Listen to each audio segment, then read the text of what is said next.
Father Peter John Cameron is one of those people that when you Google them, they have their own about page.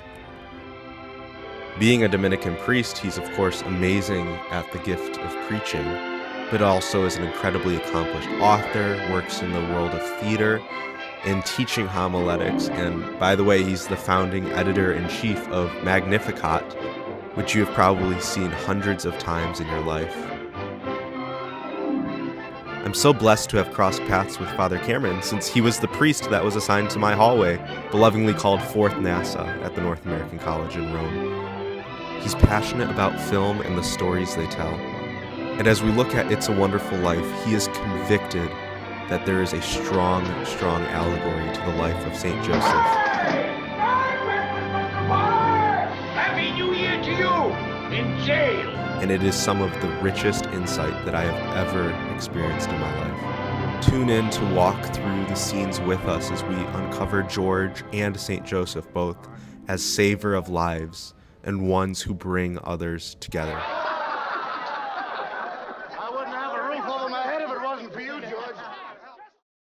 But I remember being directly outside of the lounge on 4th NASA, your wonderful hallway, which you're still in, right? I assume? Yeah, oh yeah. Okay, wonderful. And I just remember we were outside on the whiteboard and some guys were talking to you, I think in my class, about It's a Wonderful Life, and you were floored by it. And I almost it was almost like being on the periphery, because I was like, oh man, this thing sounds cool, but I'm kind of grossly misinformed about, or uneducated, I guess, about Christmas movies. There's just a lot of them that I haven't seen.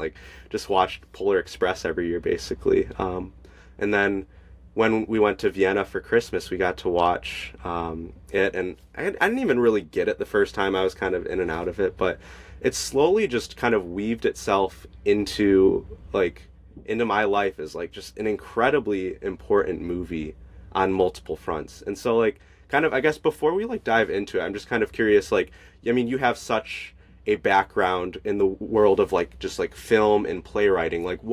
What is it that captivates you so much about that movie specifically? Well, first of all, it's a very moving, heartfelt, just virtuous film. It's so, what's the word? It's not just a feel-good movie, but it's a movie just rich with value and with so many truths that it's incredibly inspiring and encouraging, and it's an edifying film. Mm-hmm. So, and of course it's set around Christmas time, so it's a great way to get into the Christmas spirit, to watch the film and to sort of pay attention to what it is about the writing and the relationships between the characters and mm-hmm. the situations that all lead to this tremendous sense of a great divine plan unfolding. Because of course one of the key characters is an angel. Mm-hmm. Yeah, a very lovable angel at that. Yeah. And the more I watched it, the more I came to the really deep conviction that It's a Wonderful Life is really meant to be an allegory for the life of St. Joseph. Yes, I remember you saying that. Yeah. I would love to kind of dive into that as we get down the line, because I don't even know if I can make sense of that in my mind yet. So I'd love if you would walk me through that, but I think one thing that really strikes me is that it deals with pretty heavy subject matter, especially for a Christmas movie. I don't know if a movie like that would really fly. It's just kind of this, like you said, feel good, Christmas movie. And that's kind of what I expected. And maybe that's why it took me, 24 years to watch it. Cause I was oh, I've seen enough Hallmark movies, where it's just the main objective is just to kind of stir the feel good emotions. But, yeah, that's genuine, being at the end of your rope. I remember that was when I was watching through it just last week, that was one thing that really struck out to me. It was when George is on the bridge, he says, "I'm at the end of my rope, show me the way." And that's just that's desperation like laid out in the most honest way. And so like kind of going through the movie chronologically, like I kind of forgot this. I've probably seen it maybe 6 or 7 times now, but it all starts with the individual prayers. I owe everything to George Bailey. Help him, dear Father. Joseph, Jesus, and Mary, help my friend, Mr. Bailey. Help my son George tonight. He never thinks about himself, God. That's why he's in trouble. George is a good guy. Give him a break, God. I love him, dear Lord. Watch over him tonight. Please, God, something's the matter with Daddy. Please bring Daddy back. Watch over him tonight. It kind of starts anachronologically, where it's like it kind of starts at the climax, and you just hear these voices, and you don't even put a face to them yet, and it's just, again, that's something that you wouldn't see today in movies. But like, I mean, do you have any thoughts about that, where you just hear all these people saying like, please God, like help George Bailey? Yeah, the movie is about salvation. And the opening scene, the opening dialogue, the first things that we hear and see all have to do with salvation. And it's not unlike the mystery of the Epiphany, in that basically we are all focused on a star, or the starry heavens, and expecting something to happen that will change the overwhelming misery of the predicament that all of us are in. Yeah. Yeah. I mean, like, I remember like talking to you at various times about Jordan Peterson, but like one of his things about that idea of like light is that like it makes so much sense from like an archetypal or like symbolic standpoint, that like the light comes at Christmas at the darkest point in the year. Like December 21st is the darkest day in the entire year, where you have the least amount of sunlight. And so like highlighting the Epiphany there too, and just like that gaze towards the star, like we can get caught up like in our modern like conceptions of like the tools that we have, but like you think about how much of human history was characterized by people navigating by stars, where sailors and everyone just looking towards the North Star to almost gain their their footing. And so that's a great point. Like, and again, it's something that it's almost, I would almost call it like a bold choice as like a filmmaker standpoint. Like, like you don't know who these voices are, but like it kind of makes sense in time as you stay with the story, that it's like, oh gosh, like that's like the voice of one of his kids or his wife, or like these people that love him. And then also in the beginning, like just a very poignant line is the kind of the conversation in the cosmos. They ask, is he sick? No, worse, he's discouraged. Is he sick? No, worse, he's discouraged. At exactly 10:45 p.m. Earth time, that man will be thinking seriously of throwing away God's greatest gift. Oh, dear, his life. Then I've only an hour to dress. And that's such a big theme of, I mean, I can remember like just throughout Seminary formation, or just in general in the spiritual life, that like if you categorize health based purely on like the physical domain, it's kind of ignoring like emotional, mental, spiritual health. And so there's something very profound about discouragement being worse than like being sick. Like there's just something very true about that. But a lot of people wouldn't really talk in that language. And there's medicine for sickness, but discouragement is only overcome, Josh, by a presence. And when the discouragement is deadly, as it was for George Bailey, and as it was for the entire human race because of sin, the only possible relief from discouragement was the presence of God himself in human flesh. Huh. Yeah.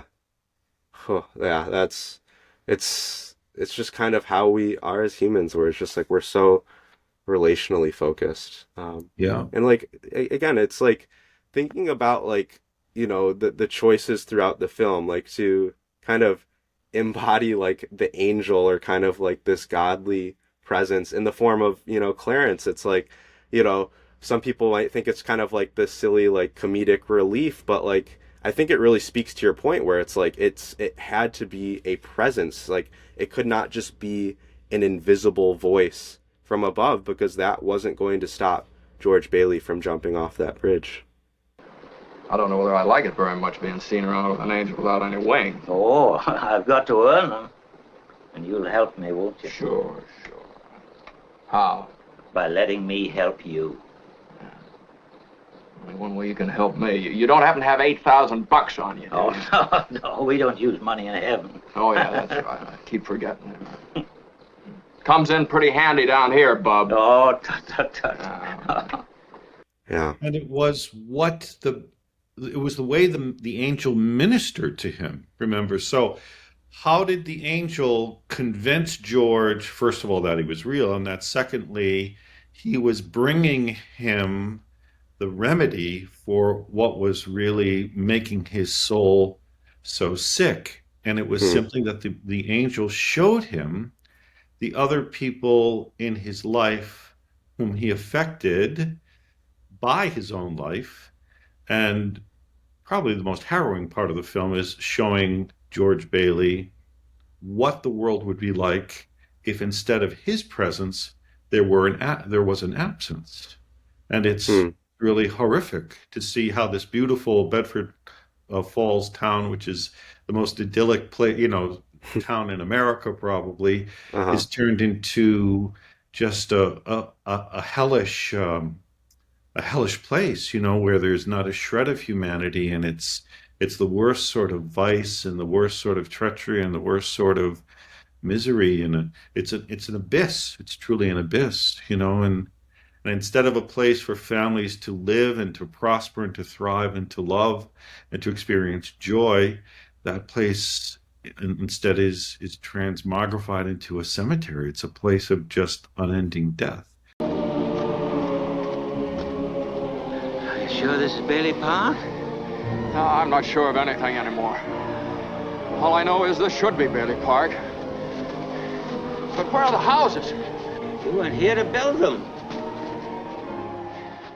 But all because of George's presence, not being present to the world in the way that he was destined to be. That's like you walking through that actually just hit me for the first time, like the symbolism of like the actual cemetery in that vision.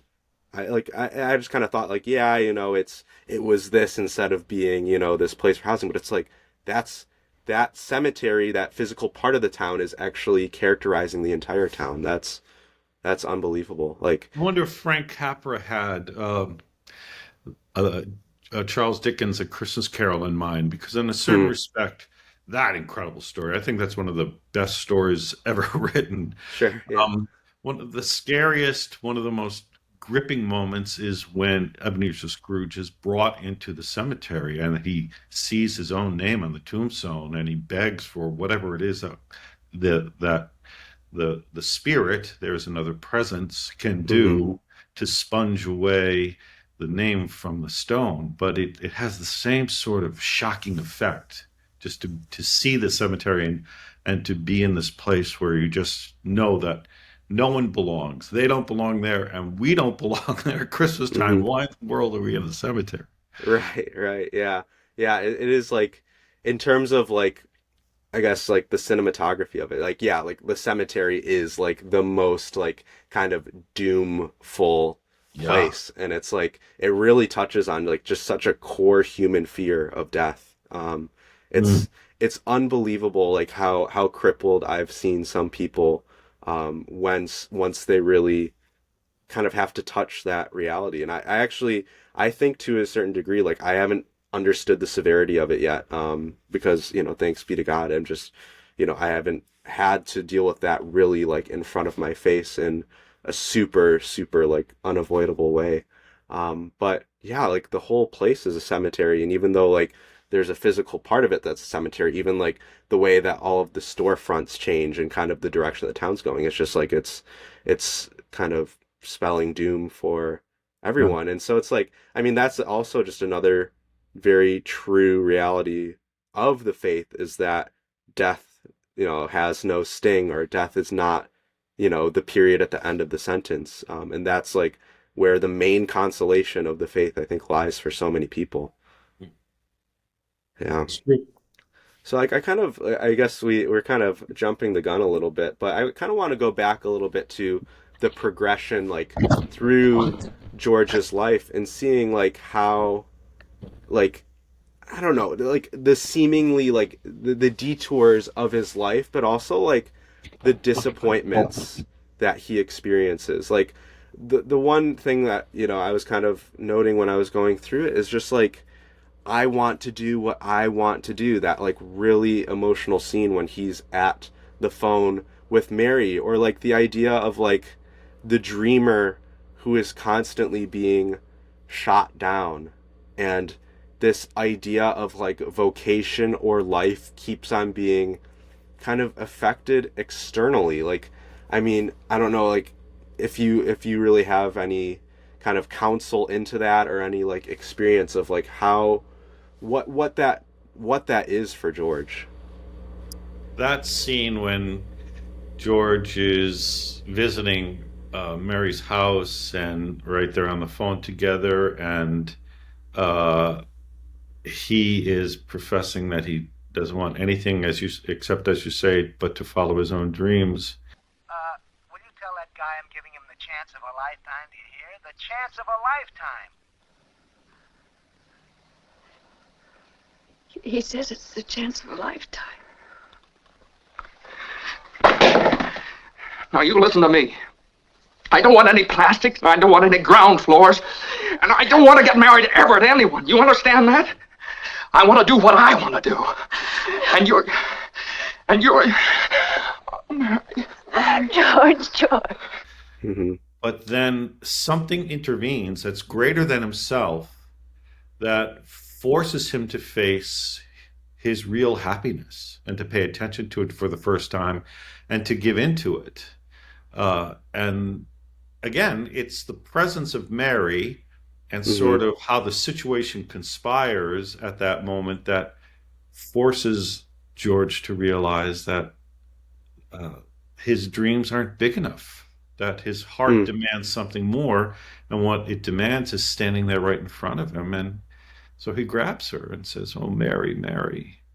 Yeah, like I will admit, like, even though like I see like just the emotional like just peak there, I think for a lot of like the first times I watched it, I couldn't quite make sense of his behavior. It almost seemed like bipolar, where it just like it really flips, where it's like it's kind of middling, and then he gets really aggressive one way, and he's like, no, I don't want this, but then it's just like the other way. And it's like, it might be me trying to like overanalyze it, but I was really trying to make sense of like, well, what, like Mary didn't do anything in that moment, but I think you are kind of touching on it, where it wasn't that Mary had to do anything. It was just like enough time in her presence kind of made him do that. But it's just like all of that like frustration is really like evident there. But I mean, am I kind of on point, I guess, a little bit with that, No, or how do you see definitely. that? I mean, I think pretty soon we have to talk about St. Joseph, because if we don't talk about him, I think it does stay sort of vague. I mean, St. Joseph was a man one thing we were told about him is that he was an honorable man. He was a man whose whole life was dedicated to righteousness. So that's a profound statement to make about a human being. And these people are rare. But obviously Joseph had his plans. So the marriage is arranged with Mary. She's actually, the Blessed Mother Mary is actually Joseph's wife, but they're not living together, but they're making plans to live together. So you can imagine him thinking about a family and about life together and about where they would live, etc. And then the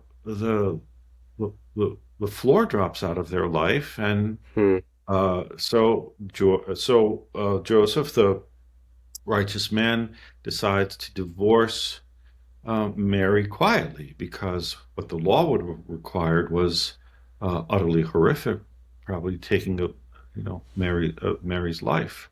Yeah. So the same. So it's a similar struggle, and it's a similar resolution in a way, because what kind of nudges Saint Joseph to look beyond his own uh, interpretation of life, and maybe the prescriptions that he places on the situations of his life, is the intervention of an angel who tells Oh, him, no, wow. there's something greater at work here, and you can trust it, and the most reasonable thing to do is to trust it, and Joseph does. So that, I think, is operating the same sort of dynamic as operating Hmm. on George Bailey's heart. The whole time he's wrestling with what does he do about his dreams that keep being dashed, until he realizes they're being dashed because they're not big enough. They're not worthy of the heart that God has given him, Hmm. and that worthiness is offered to him in the love of Mary. Wow. Wow. Yeah, it's like it's I think a pessimistic view of like Joseph and George Bailey would be like, hey, like you have these dreams, but then reality comes and, unexpected things happen. And so you just kind of have to recalibrate towards reality and kind of, people wouldn't say it like this, but just, kind of slow your roll a little bit, calm down. But like, I like how you completely flip it on its head. And it's like, no, like it's actually his dreams weren't big enough. It's not that they were too big. And like, I was listening to this speaker recently, and he was talking about wealth, but he was talking about how like, you know, wealth in relationship to like the faith, and it's like, it sounds like, oh well, like you shouldn't pursue wealth and all of this, but it's like, no, it's like it's actually we don't desire wealth enough, because if we desired wealth enough, we would want like the true wealth that like God can give in terms of like an abundant spiritual life. And so there's something there that it's like it's not simply like recalibrating his life, George's case, because oh, his father unexpectedly passed away, and there's this evil man, Mr. Potter, so he needs to stay around in order to run this, upstanding establishment, and then and then this happens, and it's like I think that there's such a real way that I fall into all the time of just like the comparison, but not even like as shallow as that, but just looking at how other people's lives are unfolding and comparing that to myself and being, I guess, frustrated in the detours. Like one scene that really stands out to me is like after he helps Martini move into his new house, and Sam pulls up, in his car, and he's like, "Hey, you kids want to go down to Florida?" And he's like, "No," but like doesn't really give a reason why. And then Sam just kind of around, or drives away and is having fun. And then it's just like George just kind of like slams the door to the car, and it's like no words were said. It's nothing like that, and it's not like Mary is the one that's the burden and being like, "Oh, George, why can't we go to Florida? Why can't we have nice things?" It's like she's completely content in like where she's at, but it's just purely like this grappling with expectation versus reality, and that's kind of slowly precipitating towards this like emotional turmoil that he experiences. But it's very powerful. Like I'm thinking about the angelic intervention. I mean, like there's kind of something beautiful about all of the things that the Bible, or specifically like the Gospels, don't say. Like it doesn't flesh out every, go stage left, look this way, state this line. It's like there's no dialogue from Joseph, and so you're kind of left to almost imagine, and there's almost tools like It's a Wonderful Life to kind of express, like it doesn't state like his exact emotional state, but like you would imagine like if he's put in this kind of almost conundrum of, do I divorce Mary quietly, kind of to restore her honor, things like that. There could be, and I'm not, I guess, saying this as fact, but there could be various emotional states that are present there. Absolutely. And it almost hurts a little bit to think about some of them because until the angel appears, the only explanation that Saint Joseph has in his mind to understand what is happening with his espoused is another man.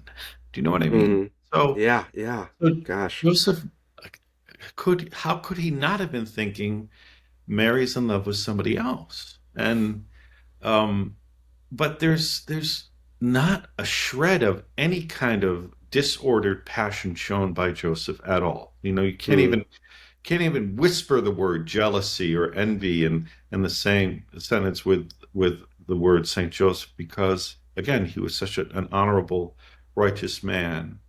What he discovers and what George Bailey discovers is that destiny is real and we are not the makers of our own destinies. Hmm. And there's a lot of unhappiness that happens in life precisely because people are convinced that they have to make their own destiny and they expend their entire life pursuing something that they have prescribed for themselves, but it's not what heaven wants to give them. I mean, when we pray the Our Father, every day we say, "Give us this day our daily bread," which is to say, you give me what I need to be happy. You give me my destiny. You showed me the path I need to follow. Dreams, to a certain extent, are fine, but to a certain extent, they're not. You know, the fact that they're dreams is the fact, it signifies that they come out of an unthinking state, an Hmm. unconscious state. And that's not a good way to regulate one's entire life by something that emerges from a lack of consciousness. So Joseph is preeminently obedient precisely because he realizes that he is given this destiny, that divine providence is working in his life, and that the truest thing that he can do is follow that. And he keeps doing it. So the first time the angel appears, and then the second time, which actually saves the life of his son. Yes, yeah. You know, and this is I think one of the premier ways in which St. Joseph and George Bailey are meant to be seen as types of each other, or Joseph George is a type of Joseph because the first thing that the angel is shown about George Bailey is George Bailey saving the life of his brother. Here comes the scare baby. My kid brother, Harry Bailey. I'm not scared. Go, Harry. Come on, Harry. Come on, Harry. Come on, Harry. George, help. Help. Come on, Harry. I'm coming. Help. Come on, Harry. Where'd it go? Shine, Daddy. George saved his brother's life that day. But he caught a bad cold, which infected his left ear. Cost him his hearing in that ear. Whoa. Whoa. Oh my gosh. Wow. Like, why would that be the thing that is shown? And they're kids, you Yeah. know? And then he saves the life of the woman who would have been poisoned to death by the druggist who was just ripped apart by the death of his own son from influenza. Mr. Gower, you don't know what you're doing. You put something wrong in those capsules. I know you're unhappy. You got the telegram and you're upset. You put something bad in those capsules. It wasn't your fault, Mr. Gower. Just look and see what you did. Look at the bottle you took the powder from. It's poison, I tell you, it's poison. I know you feel bad.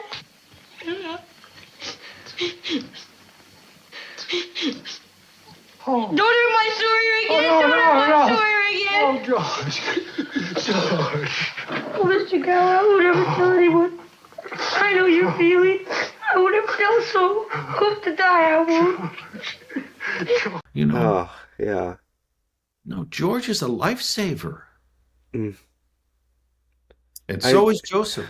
And, you know, it must have been very hard for Joseph to take up his son and to escape the scourge of the slaughter of the innocents. But George Bailey suffers too. I mean, so I can't watch the scene where the druggist slaps him on the ear because it hurts so much. And then his ear starts to bleed. And the rest of his life, he's partially deaf. but he's partially deaf because by surrendering to this providence, to this destiny that is bigger than himself, he's able to hear everything that heaven wants to speak in his life. Yeah, it's like he doesn't have his ears tuned 100% to the things of the world anymore. There's almost like another channel in. And the beautiful miracle that finally turns him around is, when he says, I want to live, and he's back on the bridge, and his cop comes, he can hear out of that ear that he's never been able to hear out of for decades, Right, yeah. Oh my gosh, there's like a lifetime of things to just digest just within that. I've never heard the title of Joseph as lifesaver, but it's just like if you put the pieces together, like that was his role in the slaughter of the innocents. I mean, that's coming up on, December 28th now, I believe, because it's like, man, like, and then connecting that with George, it all came through a dream. Like, I've kind of read a decent amount about dreams, and it's like the more that I understand about dreams, the more I realize that it's like we as humans actually don't understand dreams as a phenomenon, like, at all. Like some psychologists have like kind of posited that it's just kind of like some sort of like garbage disposal, where it's like once we drift into this unconscious state that it's just you're kind of taking out the trash. But it's like dreams are so biblical, but like you're right that we kind of equivocate on the word dream, where you talk about like the actual unconscious phenomenon of like being asleep and then like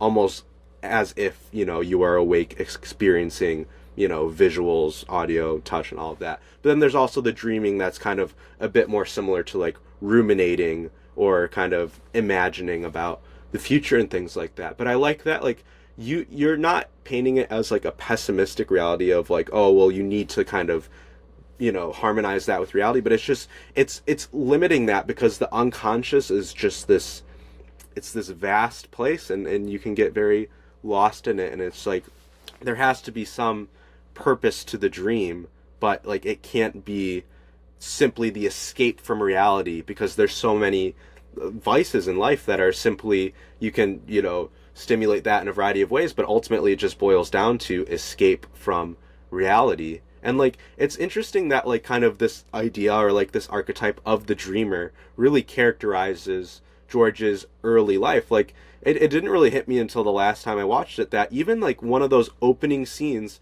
actually before he saves the woman getting poisoned, he's in the kind of the drugstore, but it's also kind of like an ice cream parlor sort of thing, kind of all in one thing. You can't really go to CVS and get served a root beer float these days, but but Violet's there and Mary's there, and like I just kind of put it together. Even then, he's like he's asking, hey, do you want coconuts? Made up your mind yet? I'll take chocolate. With coconuts? I don't like coconuts. You don't like coconuts? Say, brainless, don't you know where coconuts come from? Look at here. From Tahiti, the Fiji Islands, the Coral Sea. A new magazine. I never saw it before. Of course you never. Only us explorers can get it. I've been nominated for membership in the National Geographic Society. Is this the year you can't hear on? George Bailey, I'll love you till the day I die. I'm going out exploring someday. You watch. And I'm going to have a couple of harems and maybe 3 or 4 wives. Wait and see. George. And she's like, no, and then he's like, basically like, you're silly for not wanting coconuts. Don't you know where coconuts come from? And then he already like whips out his like National Geographic, and he's already at that such a young age like dreaming about like, oh, I want to go here, and I want to shake the dust off of this, crummy old Bedford Falls. And one little detail that kind of amused me is that like he's so stuck in that dream state, even though his future wife is right there, that she asks for no coconuts, and then he goes into his little rant about the National Geographic, and then he still puts coconuts on her ice cream. I love that. I was like, I didn't catch that, but that can't be accidental, where it's like he's so caught up in this and so like not present to like a very dear person in front of him that he like does the exact opposite of what she asks. So I think that really is a great like definition of like character progression, where you see where he was. Obviously still has like the traits that we love him for, the virtues of like already in that point of the in the movie, you know, less than 5 minutes in, he saved his brother's life, he saved, you know, that woman's life. So he has that, but then there's still kind of a lot of that like just growth to happen, where it's like it's not shooting down those dreams, but it's like seeing the dream that's kind of in front of him. Very much so, yes. And this is one of the things that makes him so lovable, is that he is a man of deep conviction, but he's also very flexible. You know, the way he cedes to his brother because he sees how happy his brother is with his new wife, and the way, the mercy that he shows to his Uncle Billy, who, you know, just can't do anything right, can't even remember to come to the wedding, etc. And that's a good point. Yeah, I forgot. Yeah, I didn't really. Yeah. And you know, as much as I'm sure it seemed like he was feeling some sort of feelings of whatever it was towards Sam driving this luxurious, well, not even driving, being driven in this luxurious car on the way to some mansion in Florida, he and Mary fall in love with this literally dilapidated house. Okay, then I'll throw a rock at the old Granville house. Oh, no, don't. I love that old house. No, you see, you make a wish and then try and break some glass in. You got to be a pretty good shot nowadays, too. Oh, Now, no, watch. George, don't. It's full of romance, that old place. I'd like to live in it. In that place? Mm-hmm. I wouldn't live in as a ghost. Now, watch. It's right in the second floor there, see?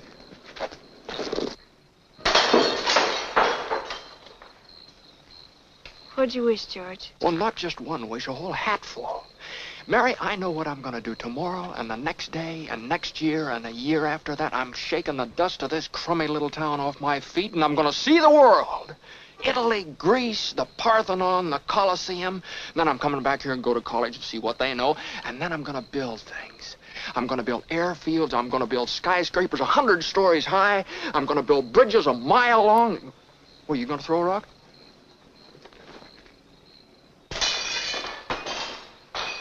Hey, that's pretty good. What'd you wish, Mary?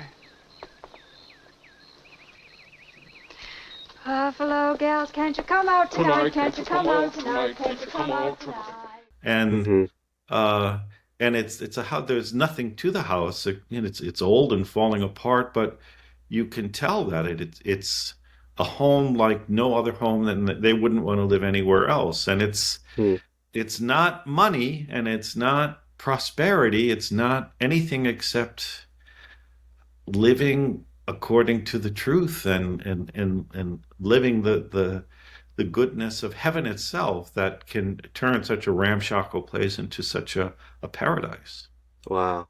Yeah, and it's just like the very clear like plan that God has for our lives in terms of wanting to abundantly provide. It's like that's so clear in retrospect, but it's incredibly hard to see in the present, and especially like as the future looms. So like I know that like there's just so many moments of like George just being so worried about like how this is going to work out. I mean, there's like a very dear scene, you know, of when they figure out that they're going to have their first kid. I know what I'm going to do tomorrow and the next day and next year and the year after that. I'm shaking the dust of this crummy little town off my feet, and I'm going to see the world. And then I'm going to build things. I'm going to build airfields. I'm going to build skyscrapers 100 stories high. I'm going to build a bridge a mile long. What is it you want, Mary? What, you want the moon? If you do, just say the word. I'll throw a lasso around it, pull her down for you. Buffalo girl, won't you come out tonight? Won't you come out tonight? Won't you come out tonight?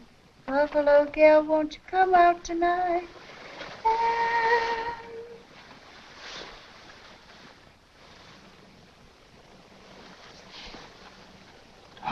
Hi.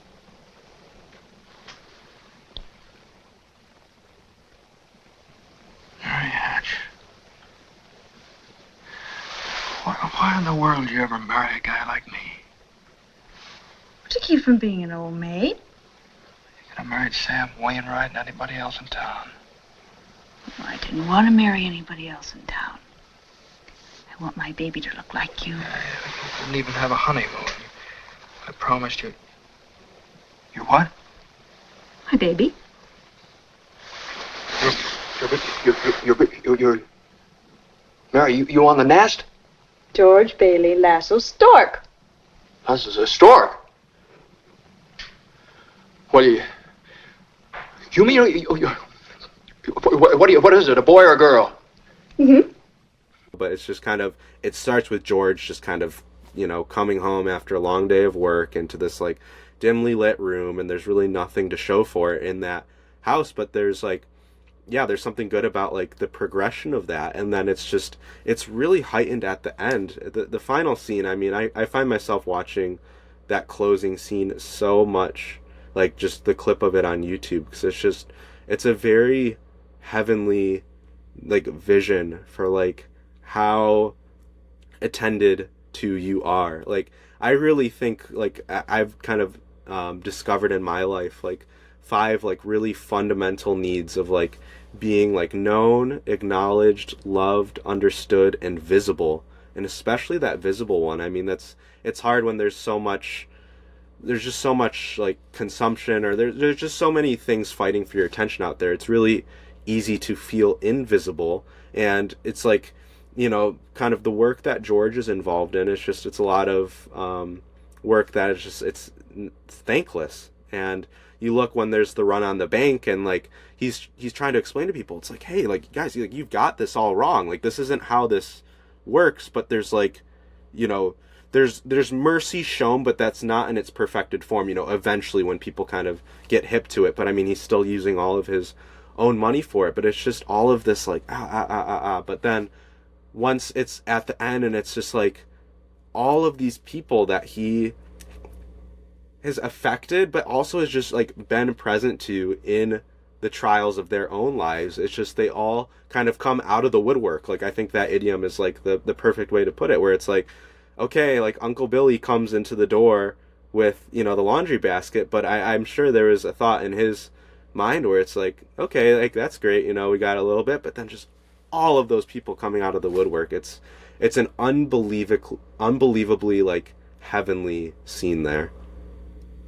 It's really a Eucharist at the end. It's like the multiplication of the loaves and the fishes and the Last Supper all rolled into one. And right, I mean, and it's much, much, much more money than anybody needs. But that's what love does. And it has everything to do with, again, the grace that the life of George Bailey has made possible in all of their lives. The characters are very real and very vulnerable, and they struggle, and they have challenges, you know, like Violet and like Uncle Billy, and well, I mean, the dad who has a heart attack, etc. And what's astonishing to see is that George Bailey never fails, no matter what the circumstance, to be other-directed. He's always other-directed. And for me, one of the most powerful and ingenious scenes in the entire film is when he and Clarence are in the bar, which he thinks is run by his friend Martini, but it's not, because Martini doesn't exist, because George wasn't there to help him. But in any event, he looks over at this angel who's, you know, himself kind of not in great shape, and he says, you know, hey, little fella, you worry me. You got some place to sleep? You got any money?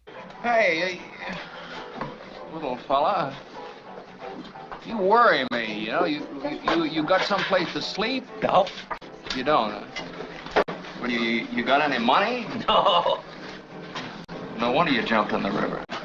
Like, George is going through this incalculable misery, and yet he is hardwired to pay attention to the struggles of others. And that is one of the most potent experiences of the Word become flesh that there is on this planet, apart from just being with Jesus himself, or being with Jesus sacramentally. So I think that's one of the reasons why there is such this almost sort of sacramental lavishness at the end of the movie, to show just how powerful that loving, that being other directed can be. Because, what does it mean, the title of the movie, It's a Wonderful Life? What makes it wonderful?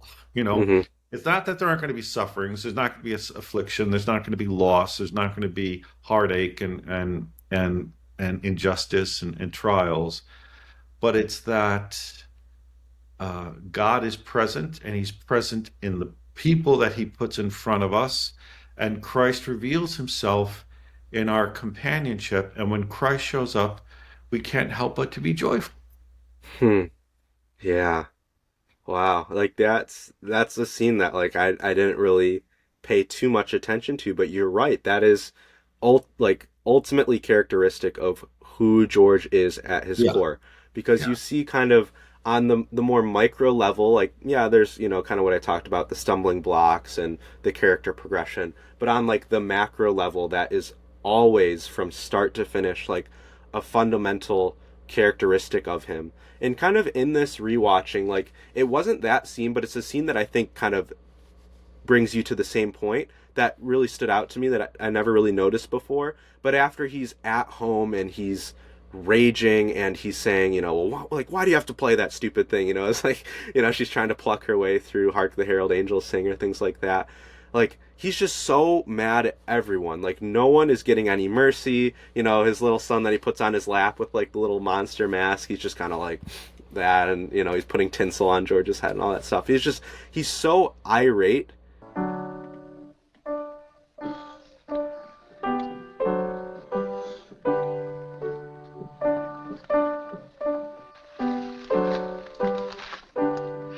Must she keep playing that? I have to practice it for the party tonight, Daddy. And then he goes upstairs and he is so gentle with Zuzu. And it's just like, it's such like a child-like encounter where it's like, why did she get sick? Because she won this flower at school and just wanted to look at the flower. Hi, Daddy. Well, what happened to you? I want a flower. Wait, now, where do you think you're going? Want to give my flower a drink? All right. I'll give Daddy the flower. I'll give it a drink. No, here. Look, Daddy. Taste it. Yeah, all right. Give it here. All right, we'll paste this together here.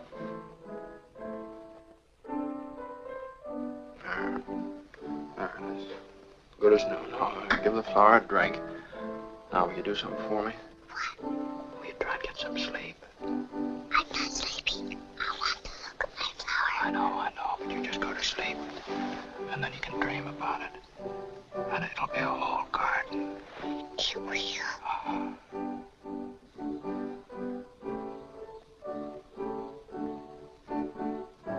And like, I love that line from her where it's just like, I just want to look at my flower. And it's like, it's so like adorable. And then he's like trying to like, ameliorate the situation, and okay, we're going to put it in the water and you're going to close your eyes and you're going to sleep. And when you're going to wake up, there's going to be like a whole garden of roses. It's just like, again, like emotional climax of Mad, he's still like it's almost like he cannot help being who he is in that moment. It's a flash of the true George amidst this clouded kind of chaos of just at the end of his rope. And something that's really cool is that like I'm actually going to go see it again in a couple of days at this place called the Redford Theater in Michigan, which is kind of like one of these historic older theaters. They still have like an organist that kind of plays, you know, sometimes the film score and sometimes just during the interlude. But the cool thing is that the actress who played Zuzu is going to be there. So, it's you know, wonderful. yeah, this, you know, this sweet little girl all these No, years but later. This is a great insight you have, Josh, about, yes, he's raging, he's just completely undone, he's you know, just furious and boiling over. But what is he? Yeah, as you say, his course of action is to go upstairs and to be in the presence of this little girl. It's like going before the manger. Like he knows that if he can just put himself in the presence of innocence, things will somehow regain their order. And it's maybe it's not something that he calculates, but something is propelling him there.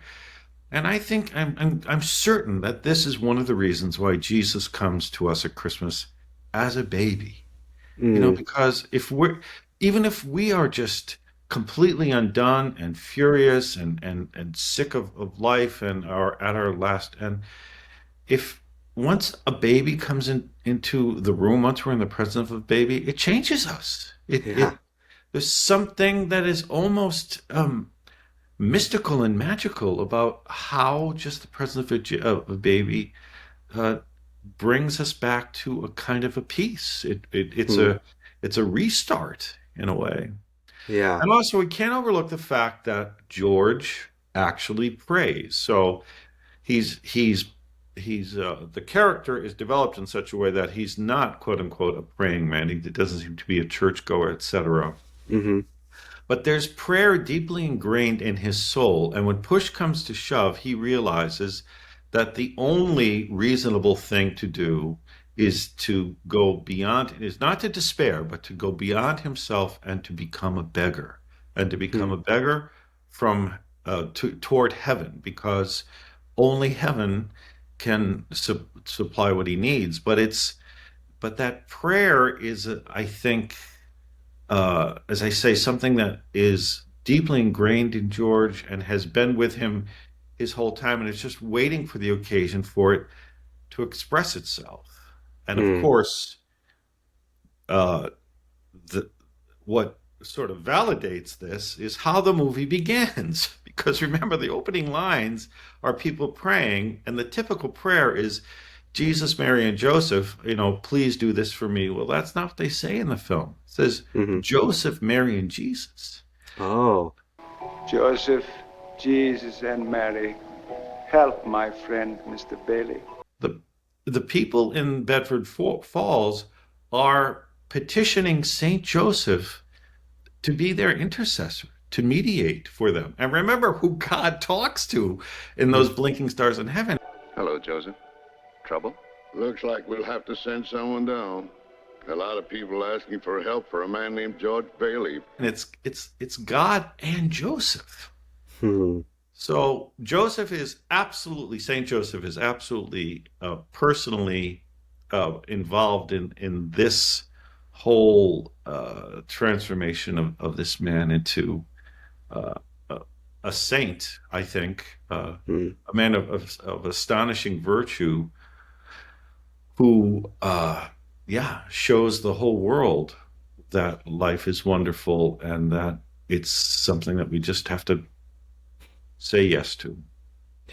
Yeah, that's beautiful. And like to go to kind of what you like that progression where it's like he's not actively taking place in prayer, but his life is infused with prayerful action. I think it's really like culminated, you know, too at the end once the bell rings. And you know, my friends and I actually quote this line because it's almost like so ridiculous out of Zuzu's mouth, but she's like, teacher says every time a bell rings an angel gets his wings. You finish this phrase from the movie. I think it kind of goes like, whenever a bell rings. You know I think so. it? Okay. An angel gets his wings. Daddy, teacher says every time a bell rings, an angel gets his wings. And it's like, I think there's a very real way for like George to be like, whoa, that was a crazy vision, and like I'm so glad that I had it. And then, he could say something like, oh, that's sweet, Zuzu, and then like him and Mary kind of laugh about, the delusions of kids or something like that. But he's like completely like, yeah, that's right, Zuzu. And then he like looks up, and he's like, attaboy, Clarence, it's just like full acceptance of this new spiritual, like very tangible spiritual reality in his life now. He's like, he's not denying it at all. And then, he looks in the book, Adventures of Tom Sawyer, or Huckleberry Finn, I think. I don't remember what, yeah. And then, like, the line in there, remember, no man is a failure who has friends. Yeah. And it's like, that's where it is. It's the presence, and it's the people in our lives. And this is the homily that I remember the best in my entire life, but it's when you were in the Immaculate Conception Chapel and you're like, failure is like rocket fuel. And it's just like, oh man, like even like the consonants of like rocket, it's just like, wow, it just fires me up. And it's just like, there's something so beautiful about that, because it's just, like talking about like all the ways in which like George thinks about himself as a failure or not enough. And then you look again, like you say, this kind of sacramental like Eucharist at the end, where it's just like, yeah, if you look at it through heaven's eyes, like there's no characteristics of failure anywhere here. It's such a beautiful culmination of like what it means to like be in right relationship with God. It's just everything else falls into place. Here's some beautiful. Really, truly does. Really, truly does. It's a brilliant, almost sort of prophetic take on the human condition, and it's done so, it seems almost effortless. There's not a lot of hyper artistry to it. It's just put real human beings together and who are paying attention to their hearts and just see what happens. It's certainly one of my top five films. That's wonderful. Yeah. So kind of as we come to a close, usually on the podcast, we always ask, our guests, like, is there anything that we can pray for you for?